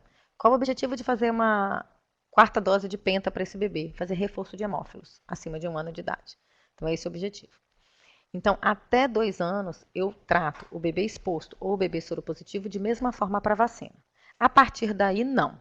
Por exemplo, só vai receber a pneumo 23 o bebê que é comprovadamente soropositivo. O bebê que é exposto e não tem o vírus e recebe alta, depois, aos 18 meses de idade, faz o exame e ele é negativo, eu não faço a vacina pneumo 23 para ele. Por um raciocínio muito simples. Esse bebê, a pneumo 23, eu só posso fazer no máximo 2 doses. Esse bebê, se no futuro, na idade adulta, ele adoecer e tiver um problema de saúde, já tiver tomado as 2 doses, a proteção de tempo da pneumo 23 é no máximo 5 anos. São no máximo 2 doses. Então, vamos supor que esse bebê, com 20 anos, precise tirar o baço por um problema de saúde qualquer. Então, ele não vai mais poder tomar a vacina pneumo 23 porque ele já tomou 2 doses. Então, esse bebê, como ele é saudável, ele é só exposto, não nasceu com vírus, eu cancelo o pneumo 23 mesmo que ela esteja atrasada. Então, geralmente, com 2 anos, a gente coloca avaliar pneumo 23 no cartão de vacina dessa criança e pede um laudo médico atualizado. HPV só vai entrar, obviamente, para as crianças que são soropositivas. Então, pneumo 23 só entra para soropositivo e HPV também. O restante é do calendário básico, e aí não teria problema. Então, lembrar, só para revisar o que eu já comentei, a BCG foi feita ao nascimento. Se essa criança não fez a BCG ao nascimento por algum motivo e chega no posto de saúde já com 2 meses de idade, eu não vou fazer BCG. Ou eu faço ao nascimento ou eu não faço. Porque aí é importante que aos 2 meses de idade se colhe uma carga viral em CD4. Porque se ela tiver um CD4 baixo, ela vai adoecer com BCG. Então, eu só faço BCG ao nascimento e aí eu faço sem medo, sem problema nenhum. Mas se esse bebê não tomou BCG na primeira semana de vida, nos primeiros 10 dias de vida, aí eu não faço mais. Hepatite B, então, eu faço ao nascimento e depois junto com a penta, com 2, 4, 6 meses e 15 meses. Lembrar sempre de fazer a sorologia, principalmente se ele for confirmadamente AIDS. VIP, como eu comentei, não toma polioral e também para os comunicantes. A penta, eu comentei, recebe um reforço de hemófilos após 1 ano. Se ele não tomou penta, já é um adolescente que vem para mim com diagnóstico recente, por exemplo. Eu vou fazer 2 doses de hemófilos se ele nunca tomou hemófilos quando era pequeno.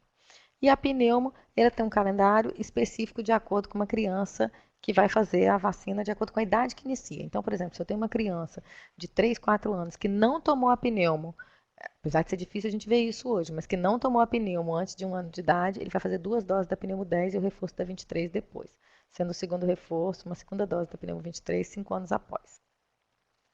Rotavírus não tem problema ser feito, logo no início que implantou a vacina de rotavírus tinha-se um medo de fazer, depois viu-se que não tem problema nenhum. Meningo também tem indicação absoluta e aí precisa de um reforço 5 anos após a última dose recebida, e isso tem que lembrar. Influenza toma anualmente, lembrar que a gente usa 0,25 ml em todas as crianças abaixo de 3 anos de idade. No primeiro ano que faz a vacina da gripe, para todos os pacientes que recebem a vacina da gripe, são 2 doses com 30 dias de intervalo. Acima de 3 anos de idade é meio ml, já não é mais 0,25, né?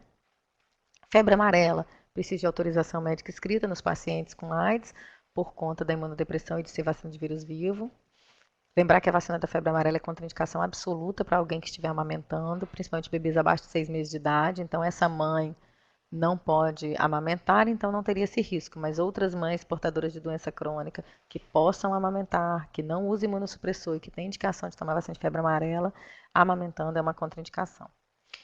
Tríplice viral também precisa de autorização médica escrita, e aí são 2 doses. Varicela da mesma forma, e são 2 doses. E aí tem os critérios de valores de CD4 para poder estar liberando a vacina ou não. Hepatite A, lembrar que tem que fazer a segunda dose. Então, se essa criança tomou a primeira dose no posto, tem que pedir a segunda dose pelo CRI, e varicela da mesma forma.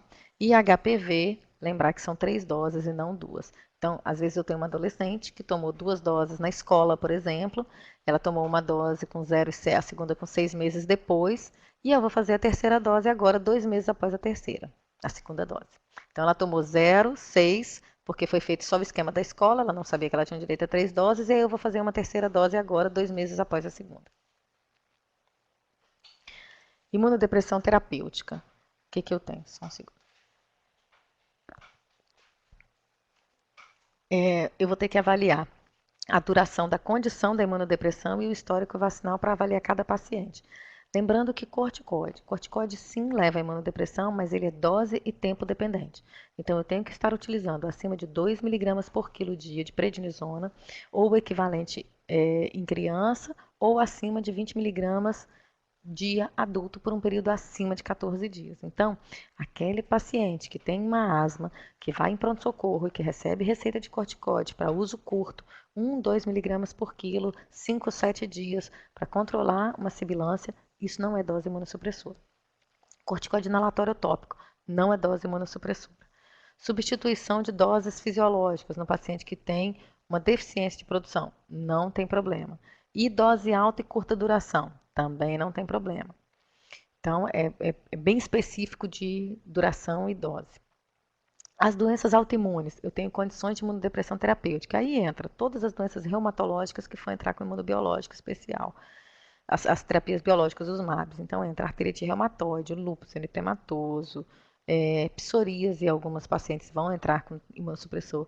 Doença de Crohn, que é uma doença intestinal, que faz fístula, que faz peritonite. Esses pacientes têm uma qualidade de vida absurda depois que entra com imunossupressor potente. Retocolite ulcerativa e outros. Então, aqui eu coloquei alguns nomes para vocês se familiarizarem o ouvido, que são infliximab, adalimumab, etanercept, N outros, rituximab.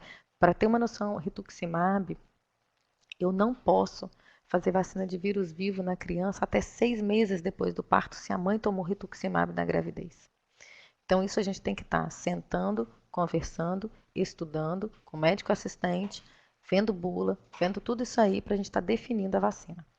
Os pacientes que têm imunodepressão terapêutica com terapia biológica, a gente já fez um consenso com os reumatologistas, com os gastroenterologistas e os dermatos, principalmente se for mulher e se engravidar, eles encaminham para o CRI para que a gente faça uma consulta na gestante para orientar não só as vacinas dela, como as vacinas do bebê. Para que não faça BCG nesse bebê ao nascimento e a gente adia. Algumas crianças perdem a vacina de rotavírus, tem contraindicação absoluta da vacina de rotavírus e de polioral em qualquer outra situação. Então, o esquema vacinal vai ser atualizado sempre que possível 14 dias antes da terapia imunossupressora, mas 14 dias serve para corticoide ou algum imunossupressor de início lento. Lembrar que terapia biológica que tem uma imunossupressão rápida e até quimioterápico que também tem imunossupressão rápida, o ideal é fazer vírus vivo com 30 dias de intervalo. Tá? Então, eu vou fazer a influenza, pneumococo, hepatite B tem que ser dose dobrada e 4 doses, hepatite A tem que ser 2 doses, hemófilos nos imunodeprimidos, nos menores de 19 anos tem que ser 2 doses porque esse paciente é imunodeprimido. Varicela, muito cuidado com essa vacina nesses pacientes. A varicela tem que ter prescrição médica e no mínimo 30 dias de intervalo entre a segunda dose da vacina e o início do tratamento. Febre amarela também é outra vacina. O que a gente vê na prática com esses pacientes? Na prática, quando vai entrar com MAB, um pré-requisito para entrar com MAB, e aí entra como medicamento de alto custo pelo CRE metropolitano, é fazer um PPD desses pacientes. Por quê? Porque eles tiverem um foco de tuberculose, na hora que entrar com MAB, eles vão ter risco de tuberculose disseminada com gravidade e risco de óbito. Então, pré-requisito para liberar esse medicamento é PPD. Então, a gente pede aos médicos que quando fazem todos esses pedidos e quando o paciente vai fazer o PPD, ele já vem para a gente vacinar. Se o PPD for reator forte e aí define o foco, esse paciente não pode entrar com MAB por 6 meses, porque ele vai ter que fazer medicamento para tuberculose, para o foco da tuberculose que ele tem. Ele vai ter que tomar rifampicina, na verdade, isoniazida. Então, esse paciente precisa tomar isoniazida por 6 meses. Esse é o prazo que a gente tem para fazer todas as vacinas com muita tranquilidade. A nossa preocupação é no paciente que dá não reator e que está com pressa de iniciar esse medicamento. Lembrar das imunoglobulinas como imunização passiva para esses pacientes em situação de exposição. Imunodepressão severa, o paciente teve contato com varicela, ele tem que estar orientado para buscar o CRI imediatamente para tomar imunoglobulina para varicela. Antirrábica também, é um paciente que não pode tomar soro antirrábico. Se ele tiver exposição, ele precisa da imunoglobulina. E em algumas situações a gente pode ter que fazer um esquema encurtado de vacina para esses pacientes pela gravidade da doença dele. A gente já pegou, por exemplo, doença de Crohn, que o paciente tinha uma perfuração intestinal atrás da outra, sangrava, tinha muita complicação e precisava entrar com terapia biológica o mais rápido possível. Ele entrou com adalimumab. E aí a gente fez um esquema encurtado para ele, com reforço bem mais posterior. Quando eu suspendo esse medicamento, dependendo da medicação, a grande maioria deles, após 3 meses que eu suspendo a medicação, eu posso já fazer as vacinas de vírus vivo. A exceção é rituximab, que é uma medicação mais específica. Então, quando eu vejo uma tabela de vacina, eu tenho o que eu posso fazer antes do tratamento, o que eu posso fazer durante o tratamento. Lembrar que durante o tratamento eu só não posso fazer nada de vírus vivo, mas eu posso fazer influenza, eu posso fazer hepatite, eu posso fazer VIP, eu posso fazer todas essas outras. E os comunicantes suscetíveis, que são gripe, aqui é a influenza, fazer varicela, fazer tríplice viral. Então, a gente tem essas tabelas disponíveis para os profissionais de saúde estarem sempre olhando isso aí. Transplantado de medula óssea ou células tronco hematopoéticas. Transplantado de medula óssea, muitas vezes é um paciente que é nosso antes do transplante, porque a gente já recebeu ele para avaliar por que ele vai ser transplantado. Seja por um linfoma, seja por uma leucemia, qual é a doença, uma anemia de Fanconi, qual é a doença que está gerando esse transplante. Então, geralmente é um paciente que já tomou algumas vacinas no CRI. E aí, o que a gente tem que ver? A célula tronco hematopoética é a responsável pela reconstrução do sistema imune desse paciente que vai receber o transplante. Durante o processo de destruir essa medula óssea para que implante uma medula óssea nova, esse paciente perde toda a imunidade dele, toda a memória imunológica dele. Então, a única situação de transplante que eu ignoro todas as vacinas que ele tomou depois e recomeço do zero esse paciente é o transplante de medula óssea. Depois que esse paciente faz o transplante de medula, é como se zerasse a imunidade dele e eu vou recomeçar do zero esse cartão de vacina. Eu faço um novo cartão. É importante que pós-transplante de medula óssea eu não dê continuidade no cartão de vacina, porque senão vai fazer confusão com as vacinas que ele tomou. Eu anulo esse cartão de vacina, faço um novo cartão de vacina dele, obviamente que eu coloco ele para andar com os dois, um preso ao outro, mas eu coloco o segundo cartão de vacina pós-transplante de medula óssea e a data do transplante, porque tem vacinas que eu preciso da data que ele fez o transplante para avaliar a liberação da vacina. A atualização do esquema de vacina do doador é muito importante. Se eu tenho um doador que é cadastrado já em programa de transplante, que já está liberado para doar, eu também tenho que vacinar esse doador para ele estar sempre protegido. Não posso correr o risco de um doador de medula, por exemplo, pegar hepatite B. Então, eu tenho que estar protegido, tenho que colher anti-HBS depois. Então, tem o cartão do doador. E, principalmente, isso é quando vai fazer investigação na família e, às vezes, descobre que um irmão pode ser doador. Então, não pode esquecer de vacinar esse irmão antes do transplante.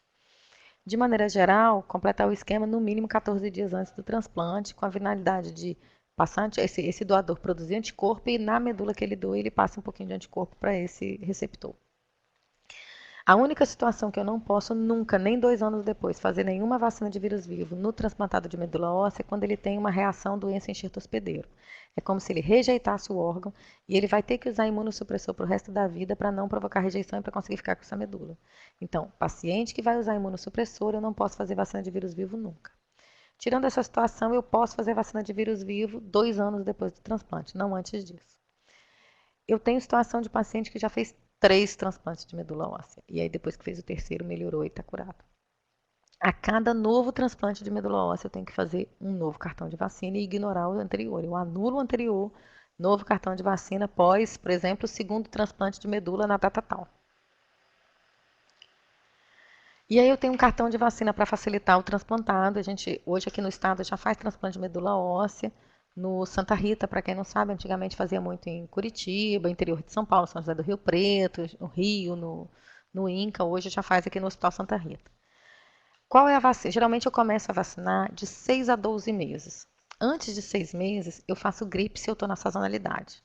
Eu preciso de um tempo que esse paciente, para essa medula pegar, para esse paciente estabilizar imunologicamente, para ele poder responder à vacina. Então, eu faço só gripe, eu antecipo. Fora isso, com 6 meses, eu tenho uma lista de vacinas para fazer para esse paciente. Obviamente que eu não vou fazer todas essas vacinas numa primeira visita. Então, geralmente, a gente negocia com esse paciente. E outra coisa que a gente faz, a gente associa uma vacina mais reatogênica, ou que doa mais, com uma vacina menos reatogênica, que doa menos. Então, eu faço 2 por vez, dou 2, 3 dias de intervalo, ele volta, faço mais 2 e vou fazendo isso até completar o esquema vacinal dele. Então, eu faço numa primeira visita, eu tenho a opção de fazer a DT, a hemófilos, a VIP, a pneumo, a hepatite B, meningo, e aí eu vou organizando esse calendário de vacina desse paciente de acordo com a idade dele e de acordo com as vacinas que ele vai tomar, a disponibilidade dele de voltar no CRI de tempos em tempos para fazer. Lembrando que a gente sempre tem o cuidado de orientar também as vacinas do serviço privado, para ele saber o que ele tem. A gente não faz nenhuma propaganda de clínica, isso seria antiético, ele que busque na internet, no Google, no catálogo telefônico. Mas a gente tem que orientar, porque, por exemplo, para o doente crônico, pneumococo, existe no serviço privado uma vacina de pneumococo, que é a 13 valente, que faz diferença a ordem da vacina. E elas são complementares com a 23. Então, a gente orienta algumas coisas ao paciente, porque se ele entrar no site da Sociedade Brasileira de Imunização, da Sociedade Brasileira de Pediatria, da Sociedade Americana, é isso que ele vai estar lendo. E são vacinas que a gente tem que ter muito cuidado, porque às vezes chega um paciente para a gente com um pedido, por exemplo, da Prevenar 13. A gente não pode trocar pedido médico. A gente tem que dizer que a vacina não é disponibilizada no SUS, que a gente tem a 23, mas que uma não é igual à outra, uma não substitui a outra. A gente tem que ter muito cuidado com isso, porque o paciente não pode, em momento algum, se sentir enganado e ele é leigo, ele não tem conhecimento científico para saber da diferença de cada vacina. Transplantado de órgão sólido, diferente do de medula óssea, eu não anulo a vacina que ele já tomou, eu só complemento. Eu só tenho que lembrar o seguinte: a grande maioria do transplante de órgão sólido, esse paciente vai estar usando imunossupressor eternamente pós-transplante para não rejeitar o órgão. Então, eu só tenho uma oportunidade de vacinar ele para vírus vivo, antes do transplante. Então, antes do transplante, eu tenho que fazer todas as vacinas de vírus vivo que eu puder, desde que eu tenha prazo. Não pode ser um paciente que já está na beira de fazer um transplante, porque a qualquer momento ele pode receber a ligação e ter que sair correndo para o hospital. Então, imagina eu ter feito uma vacina de febre amarela hoje e hoje à noite ele recebe a ligação que chegou o fígado que ele está esperando há 2, 3 anos. Então, na dúvida, eu sou cautelosa e não libero vacina de vírus vivo assim. Lembrar também que eu sempre tenho que lembrar que os transplantados, eles já são nossos pacientes. O transplantado de rim, ele era um renal crônico. O transplantado de fígado, ele era um hepatopata. Então, a gente tem que tomar cuidado desses pacientes já terem o máximo de vacinas antes dessa indicação do transplante, dentro do critério que ele tinha. E o esquema vacinal pré-transplante é considerado, eu só complemento, eu não refaço nada. E faço o máximo possível antes para poder eu aproveitar a resposta imune adequada que ele tem.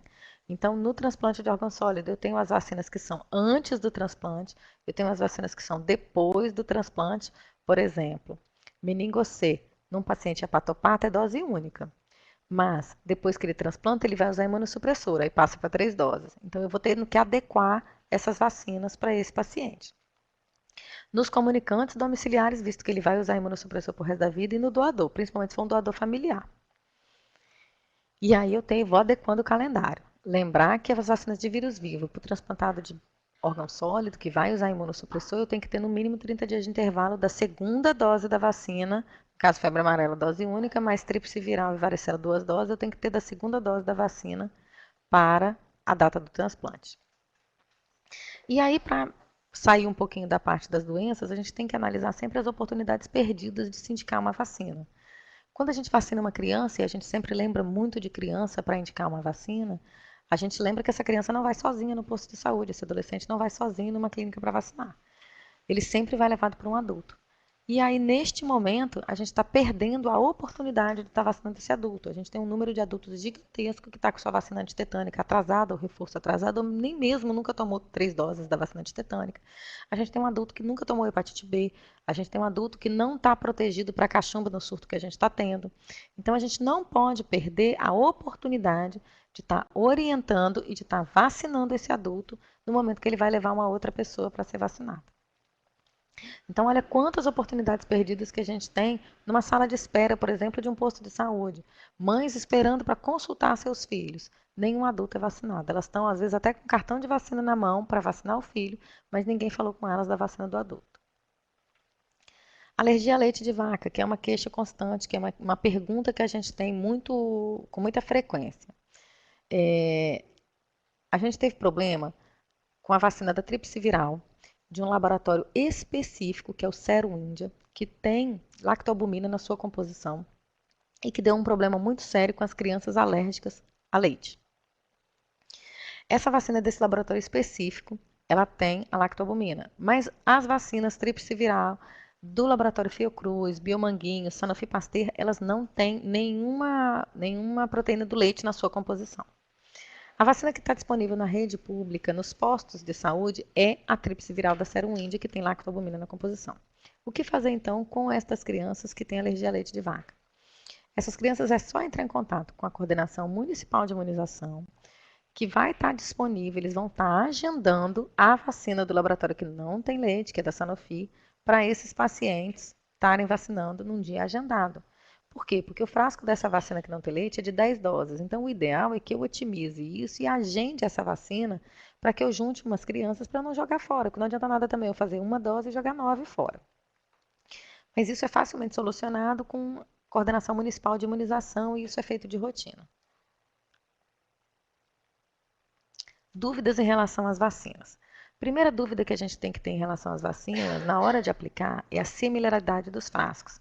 Se eu tirar as tampinhas coloridinhas desses frascos aqui, dificilmente, se a pessoa não tiver atenção para ler, ela vai aplicar errado uma vacina.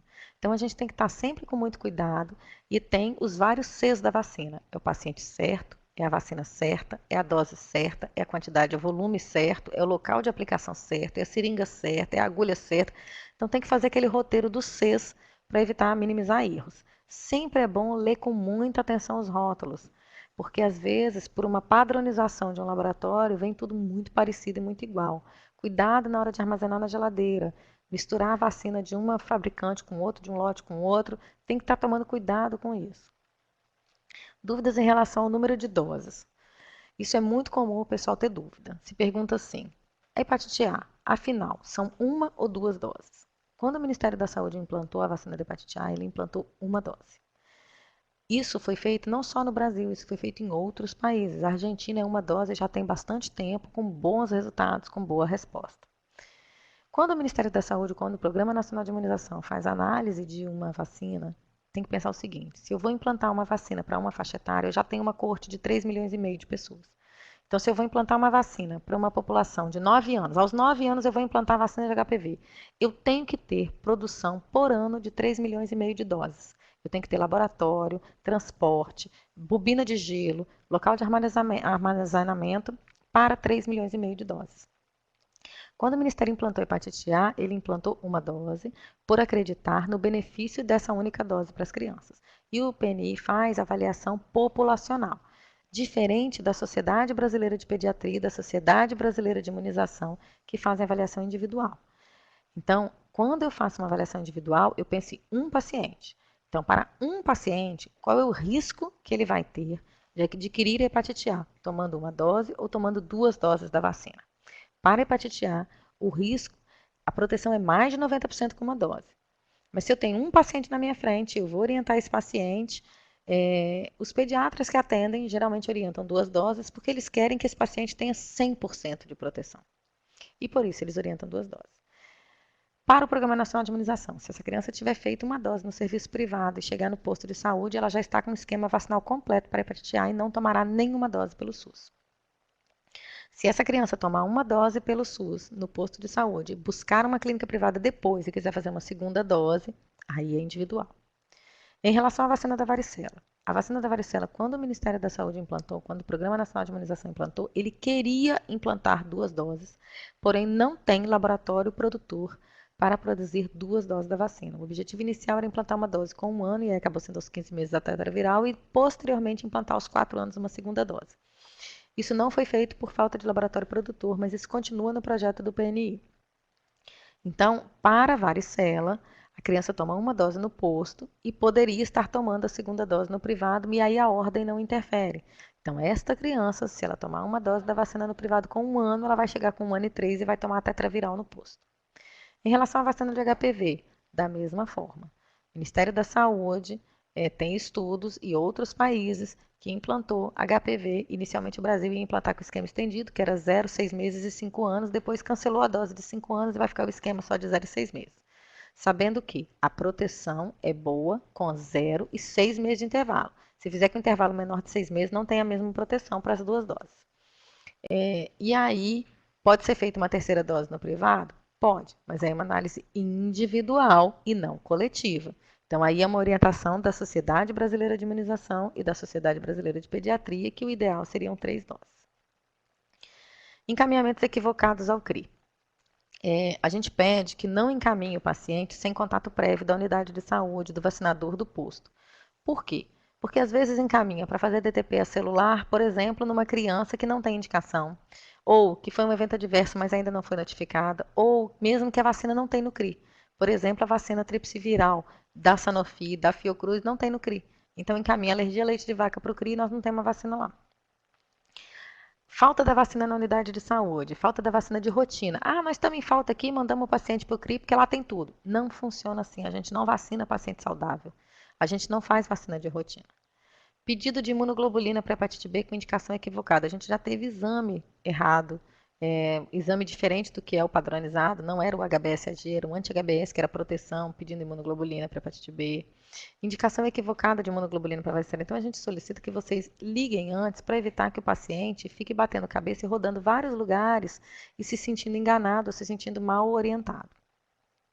Encaminhamento de criança com evento adverso pós-penta, sem notificação, não funciona. Tem um fluxo. O paciente vai na unidade onde ele recebeu a vacina, ele é notificado, essa notificação é encaminhada para o Programa Municipal de Imunização, de lá para o estadual, é avaliado pela referência técnica estadual em evento adverso pós-vacina, que dá a resposta e o retorno, joga esse paciente no site do Programa Nacional de Imunização, vem para a gente e a gente troca a vacina. Então, se não seguir esse fluxo, só vem para a gente depois da resposta, senão antes a gente não tem nem conhecimento desse paciente. Alergia a ovo. Alergia a ovo dá muita dúvida no pessoal por conta da vacina da influenza, da vacina da febre amarela e da tríplice viral, que tem ovo na composição, e da varicela. Hoje, alergia a ovo é choque anafilático ao ovo e assim mesmo para a vacina da febre amarela que se tem mais cuidado. A gente recebe muita alergia equivocada. O paciente chega dizendo que tem alergia a ovo, quando você vai ver, ele come bolo, come maionese, come coxinha no aniversário, come bolo do aniversário e não faz nenhuma reação, nem urticariforme. Então, é um paciente que não tem uma alergia real a ovo. Então, não tem nenhuma contraindicação e, às vezes, para a gente convencer a mãe que o menino não tem alergia a ovo, demora, tem que fazer exame, é trabalhoso e, às vezes, a mãe já perdeu a confiança na vacina por uma informação equivocada. Vacinas não padronizadas pelo SUS ou sem indicação prescrita. É muito comum chegar uma vacina meningococo B, meningococo ACWY, Prevenar, ou vacinas que não existem pelo SUS, herpes zoster, por exemplo, para fazer no CRI. A gente não tem essas vacinas e se tiver substituto, a gente não substitui se a prescrição é clara e escrita. Se chegar uma prescrição médica de uma Prevenar, a gente não vai fazer nenhuma outra pneumococo. A gente faz uma carta de retorno a esse médico, orientando ele o que é disponível no SUS e se ele de fato quer trocar essa vacina, porque elas não são iguais, não são substituíveis, elas são cambiáveis, elas são complementares, mas uma não substitui a outra. E sem indicação prescrita. Chega um paciente com um pedido, solicito vacina tal, e não diz qual doença ele tem, qual medicamento ele usa, qual critério que esse médico está querendo para essa vacina, o que esse profissional de saúde quer para essa vacina. A gente também não tem como fazer. Às vezes o paciente leva as receitas, mesmo que não tenha escrito, e aí tudo bem. Mas se o paciente chegar sem nada, não tem como liberar a vacina. A gente tem que lembrar de, quando falar com o usuário, falar sempre com uma linguagem que ele vai entender. Não adianta eu pegar um jovem e querer falar numa linguagem a mesma que eu uso para um paciente mais antigo, mais velho. A gente tem que tomar esse cuidado de sempre estar falando de forma clara com o paciente e perguntar a ele qual foi o entendimento dele para aquilo que a gente disse. Se ele entendeu de forma clara como que funciona isso. Viajante. Viajante para a área endêmica, para doenças imunopreveníveis. Hoje todos somos viajantes. Então a gente tem que tomar muito cuidado. Hoje tem orientação de viajante. O site da Anvisa tem um link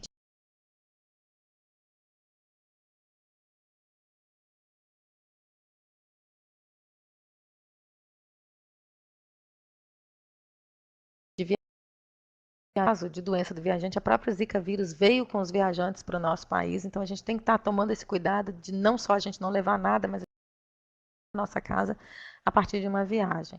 As pessoas acham que viajante é só quem viaja para fora do país. Tem que lembrar o seguinte, aqui em Minas eu tenho febre amarela.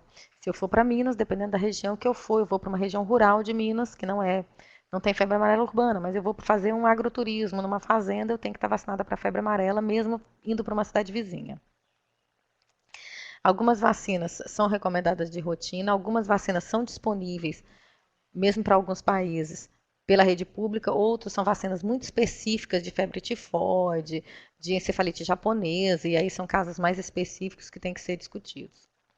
Lembrar que nós tivemos uma jogadora da Seleção Brasileira Feminina de Basquete, que fez todo um preparo nos últimos 4 anos, treinou para ir para a Olimpíada, foi cancelada da seleção por conta de cachumba, de uma vacina disponível nos postos.